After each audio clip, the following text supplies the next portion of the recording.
जोसेफाबाद गांव सुंदर पहाड़ियों के बीच बसा हुआ था। चार्ल्स और क्लेरा जोसेफाबाद में बने हुए एक सुंदर घर की बालकनी में खड़े थे। तभी क्लेरा की नजर एक चर्च पर पड़ी।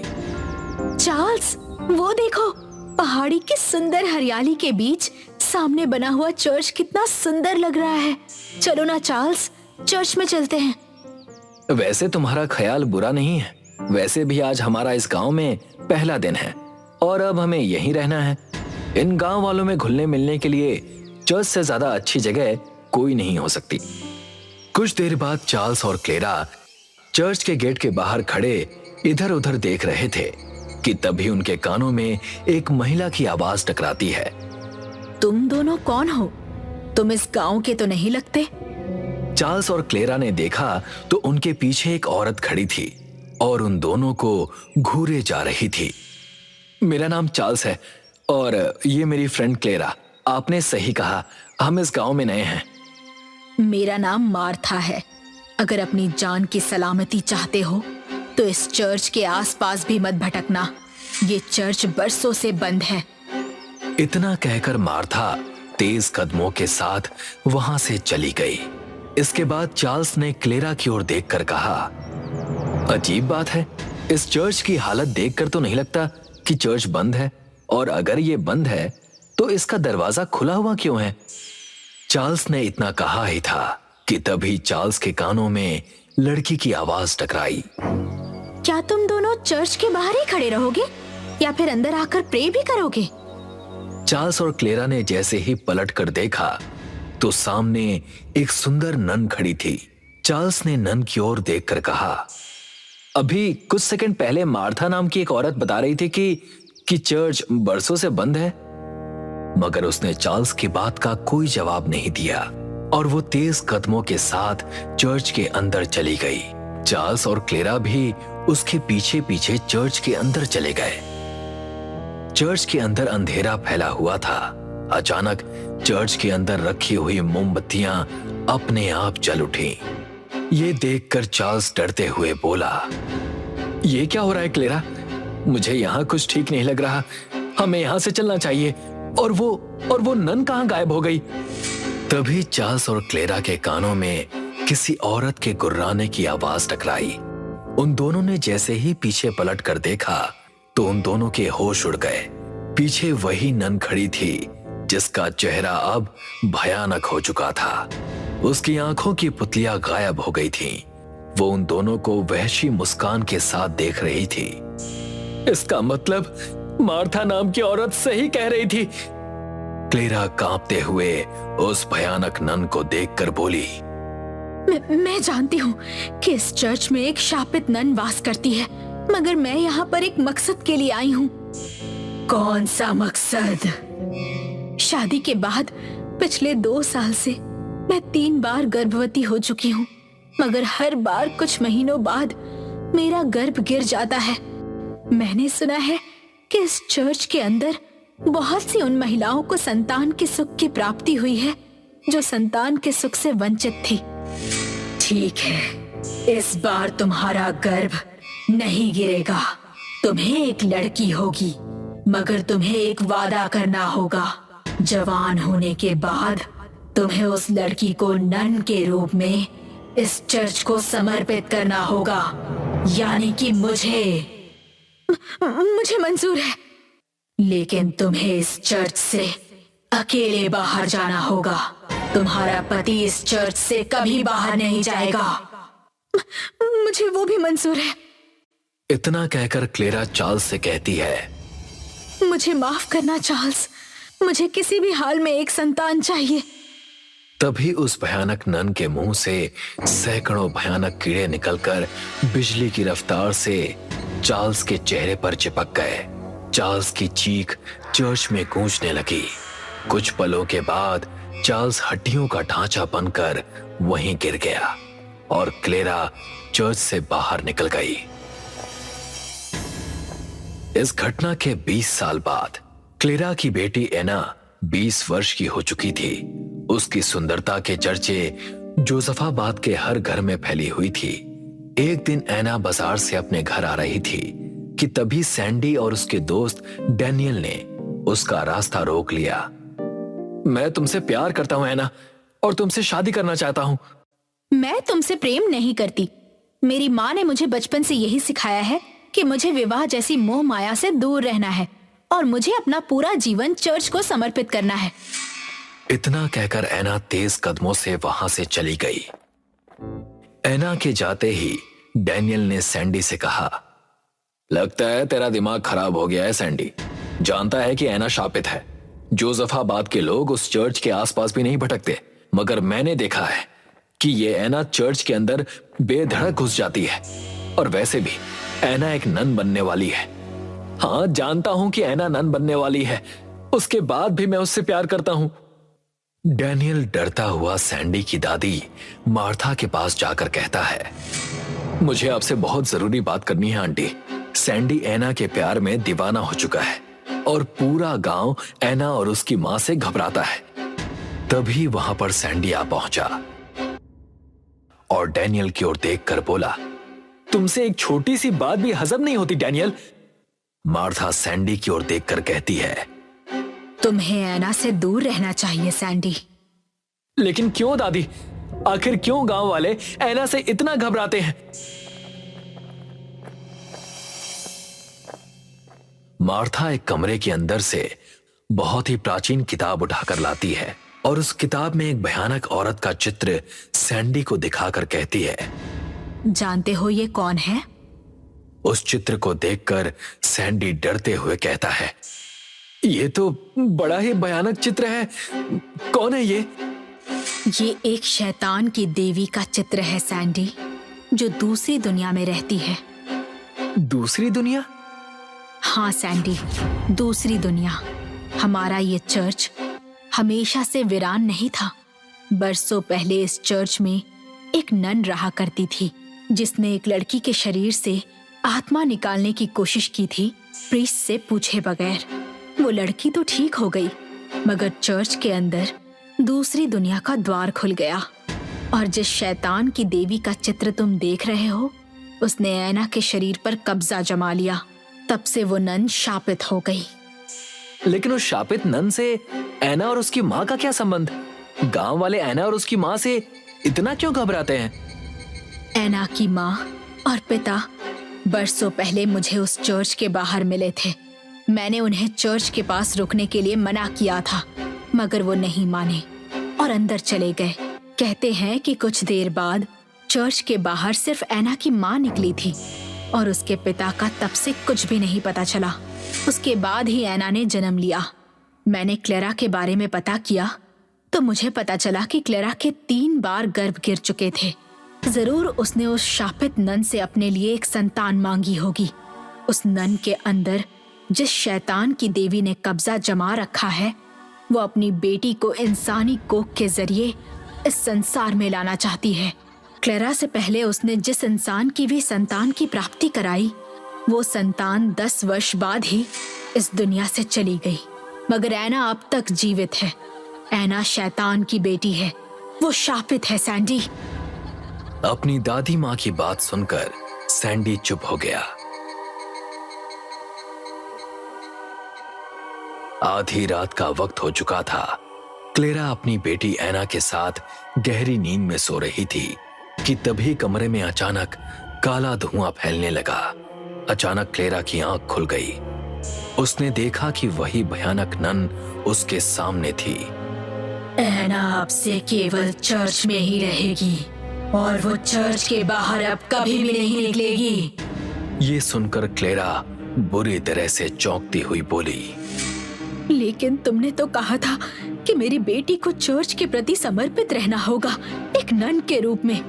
लेकिन तुमने ये नहीं कहा था कि वो चर्च से बाहर अपना कदम भी नहीं निकालेगी।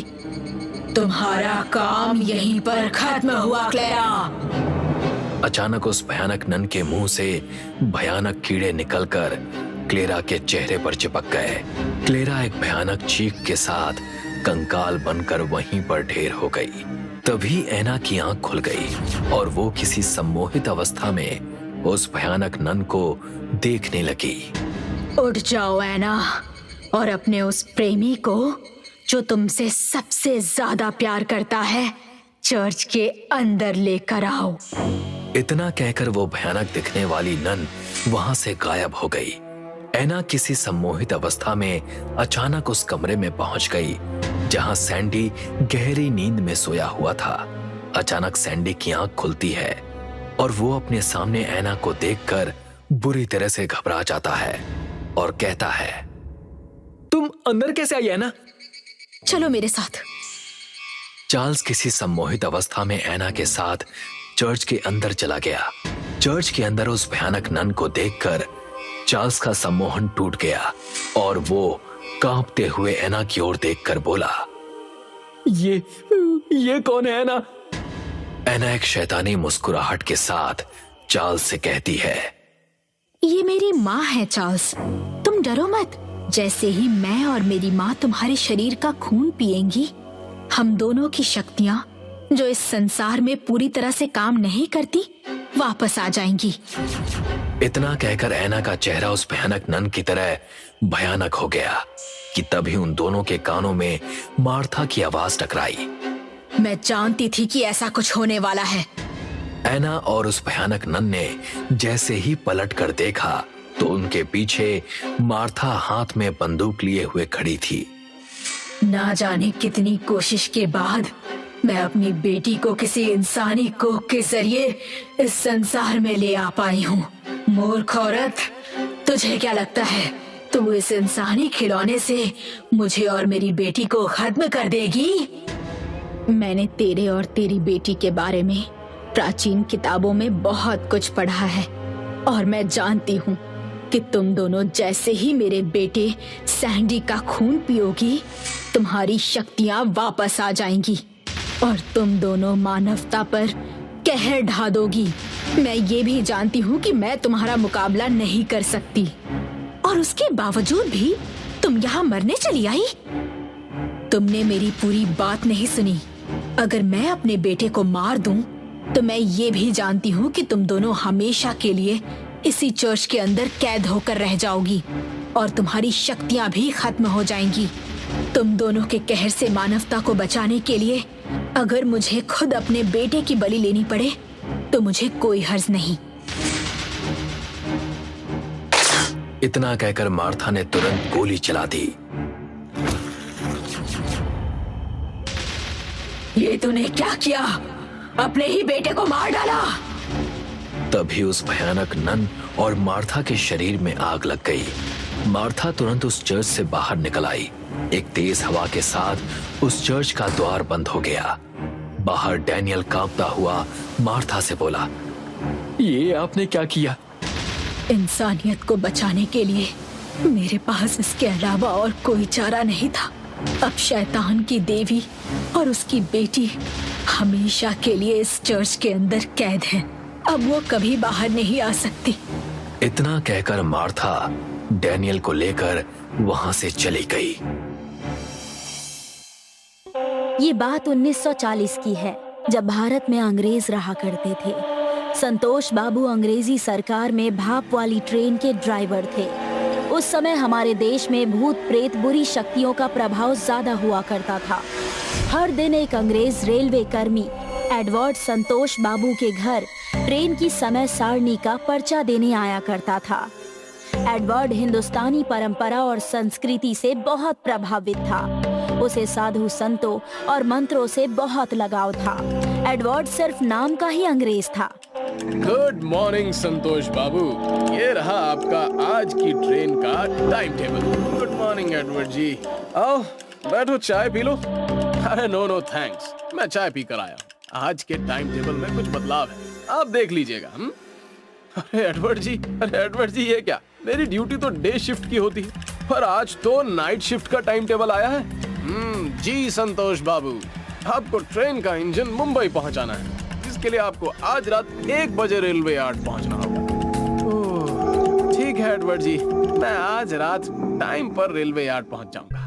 संतोष बाबू ने अपनी पत्नी विमला को भाप वाला इंजन बम्बई पहुंचाने की बात बताई। अरे विमला सुनो, मुझे आज रात मुंबई रवाना होना है। तुम मेरा खाना पहले ही तैयार कर देना। 24 घंटे का सफर होगा कम से कम। सुनो जी, अकेले मत जाना, अपने साथ अपने दोस्त राजेश को भी ले जाना। और हाँ, रास्ते में वो अंधेरा पुल पड़ेगा। मैंने सुना है उस अंधेरे पुल में किसी खूनी प्रेत आत्मा का साया है। अरे ठीक है, मैं राजेश को भी साथ ले लूंगा। रास्ते में अंधेरा होगा, मैं अपनी साइकिल में टॉर्च लगा लूंगा। तुम चिंता मत करो। रात के 12 बजे संतोष बाबू और उनका दोस्त राजेश दोनों अपनी साइकिल में टॉर्च लगाकर रेलवे यार्ड की ओर निकल गए। जैसे ही संतोष बाबू और राजेश अंधेरे पुल के करीब पहुँचे कि तभी उन्हें एक सुंदर स्त्री दिखाई दी। अरे अरे, इतनी रात गए अंधेरे में ये महिला यहाँ क्या कर रही है? अरे छोड़ो राजेश, मुझे कुछ गड़बड़ लग रही है। अरे नहीं यार, मुसीबत की मारी लगती है, चल देखते हैं। संतोष बाबू और राजेश ने करीब जाकर देखा तो खूबसूरत साड़ी में वो महिला काफी सुंदर और आकर्षित दिखाई दे रही थी। अब सुनिए, इतनी रात गए अंधेरे में आप यहाँ अकेली क्या कर रही हैं? क्या मैं आपकी कुछ मदद कर सकता हूँ? मैं पुल के उस पार रहती हूँ, क्या आप मुझे पुल के उस तरफ तक छोड़ देंगे? उस महिला की खूबसूरती और आवाज पर राजेश सम्मोहित सा हो गया। संतोष बाबू अपने दोस्त को मना करने ही वाले थे कि राजेश ने उस औरत से कहा, हाँ हाँ, क्यों नहीं, हम उसी तरफ जा रहे थे। चलिए मैं आपको पुल के उस तरफ छोड़ देता हूँ। वैसे आपका नाम क्या है? मेरा नाम गुंजन है। एक हाथ से साइकिल पकड़े राजेश पैदल ही उस महिला के साथ पुल की तरफ बढ़ गया और जैसे ही राजेश ने उस महिला को दूसरे हाथ से स्पर्श करना चाहा, अचानक उस महिला का चेहरा बदल गया। उसकी आंखों की पुतलियां बिल्कुल सफेद हो गई, उसके बाल जमीन तक फैल गए और उसके नाखून भेड़ियों के जैसे लंबे हो गए। उसने भारी आवाज में संतोष बाबू से कहा, बहुत वक्त के बाद इंसानी खून पीऊंगी। इतना कहकर प्रेतात्मा बन चुकी उस औरत ने अपने भेड़िए जैसे दांत राजेश की गर्दन में गाड़ दिए और अपने नुकीले पंजों से एक झटके में राजेश की गर्दन उखाड़कर फेंक दी। इससे पहले वो संतोष बाबू की तरफ बढ़ती, वो साइकिल पर बैठकर तेजी से पैडल मारते हुए पुल से उस तरफ भाग गए। उन्हें दूर जाता देख प्रेतात्मा गुस्से से तिलमिला उठी। कब तक अपनी जान बचाकर भागेगा? मरेगा तू। उसकी चेतावनी से संतोष बाबू का कलेजा कांप गया। वो हाफते हुए रेलवे यार्ड तक पहुंचे और साइकिल सहित गिरकर बेहोश हो गए। एक अंग्रेज अफसर ने उन्हें उठाया। अरे संतोष बाबू उठो, होश में आओ। क्या हुआ आपको? सर मैं ठीक हूँ। मैं घर से ड्यूटी के लिए अपने दोस्त राजेश के साथ निकला तो अंधेरे में पुल के पास उस प्रेत आत्मा ने मेरी आंखों के सामने मेरे दोस्त को मार डाला सर। वो आत्मा कई लोगों को मार चुकी है। जब आप घर लौट कर जाओगे तब मैं आपकी मदद करूंगा। साहब मुझे बहुत डर लग रहा है। रास्ते में वो प्रेत आत्मा जरूर मुझे भी मार डालेगी सर। मुझे बचाओ सर, मुझे बचाओ। मैं प्रेतों से बचने वाले कुछ मंत्र जानता। तुम मुझे अपना रुमाल दो, मैं उसमें कुछ अभिमंत्रित दाने रुमाल में रखकर तुम्हें दूंगा। पर साहब उससे क्या होगा? क्या वो प्रेत आत्मा मुझे नहीं मारेगी? जब तुम पुल पार करोगे तो वो प्रेत आत्मा तुम पर हमला करने जरूर आएगी। जब वो तुम्हारे नजदीक आए तुम रुमाल में रखे दाने उस प्रेत आत्मा के ऊपर फेंक देना और पीछे मुड़कर मत देखना। आपको बहुत बहुत धन्यवाद साहब। संतोष बाबू डर डर कर अपनी साइकिल से उस पुल के जैसे ही करीब पहुँचे, अचानक प्रेतात्मा हवा में तैरते हुए अपनी भयानक शक्ल में सामने आ गई। आखिर तू आ ही गया ना वापस। अब मैं तेरे खून से अपनी प्यास बुझाऊंगी। ओह नहीं, कितनी भयानक दिख रही है। प्रेतात्मा ने संतोष बाबू को रुमाल निकालने का मौका ही नहीं दिया और उन्हें दबोचने के लिए जैसे ही झपटी, उसे करंट की तरह एक तेज झटका लगा। अच्छा, तो मुझसे बचने के लिए तू मंत्रों का सहारा ले रहा है। देखती हूँ कितनी देर तक बचेगा मुझसे। लगता है रुमाल में अभिमंत्रित रखे दाने इतने शक्तिशाली हैं कि ये चाहकर भी मुझ पर हमला नहीं कर पा रही। इससे पहले कि ये मुझे मेरे दोस्त की तरह मार दे, मुझे ये दाने इसके ऊपर फेंक देने चाहिए। जैसे ही संतोष बाबू ने अपना रुमाल निकाला, उन्होंने देखा कि वो प्रेतात्मा अपने हाथों में राजेश का कटा हुआ सिर लिए खड़ी हंस रही थी। नहीं, अरे ईश्वर, मेरी इस भयानक प्रेतात्मा से रक्षा कर। अंधेरे पुल में अचानक अपने सामने राजेश का कटा हुआ सिर देखकर संतोष बाबू साइकिल सहित गिर गए और उनकी टॉर्च भी बुझ गई। हे भगवान, मदद कर, नहीं तो यह प्रेतात्मा मुझे नहीं छोड़ेगी। अचानक वो प्रेतात्मा अपना भयानक रूप लेकर संतोष बाबू के सामने आकर खड़ी हो गई और उन्हें खा जाने वाली नजरों से देखने लगी। संतोष बाबू ने रुमाल में रखे हुए अभिमंत्रित दाने तुरंत निकाल लिए। ये देखकर उस प्रेतात्मा ने गुस्से से संतोष बाबू की ओर देखकर कहा, तुझे क्या लगता है कि इस तंत्र मंत्र का सहारा लेकर तू बच जाएगा ना?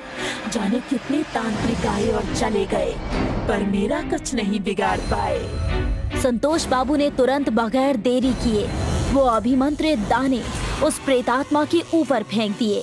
दाने गिरते ही प्रेतात्मा बुरी तरह से चिल्लाने लगी। उसकी चीख पूरे सन्नाटे में गूंज गई। वो गुस्से से बोली, चालाक आदमी, आज तो तू मेरी पकड़ से बच गया है, पर कभी न कभी तो यहाँ जरूर आएगा। उस दिन मैं तेरे खून से अपनी प्यास बुझाऊंगी। प्रेतात्मा की भयानक आवाज संतोष बाबू के कानों में पड़ रही थी, पर उन्होंने पीछे मुड़कर नहीं देखा और तेजी से घर की ओर निकल गए। घर पहुंचने पर, अरे आप आ गए, इतने घबराए हुए क्यों हैं आप? मेरे कुछ मत पूछो विमला, मेरा दोस्त मारा गया उस अंधेरे पुल में। और तो और अंधेरे पुल की वो प्रेत आत्मा मेरी भी जान लेने वाली थी। वो तो भला उस अंग्रेज अफसर का जिसने मुझे बचाया। हे भगवान, ये क्या कह रहे हैं आप? शुक्र है कि आप सही सलामत घर लौट आए।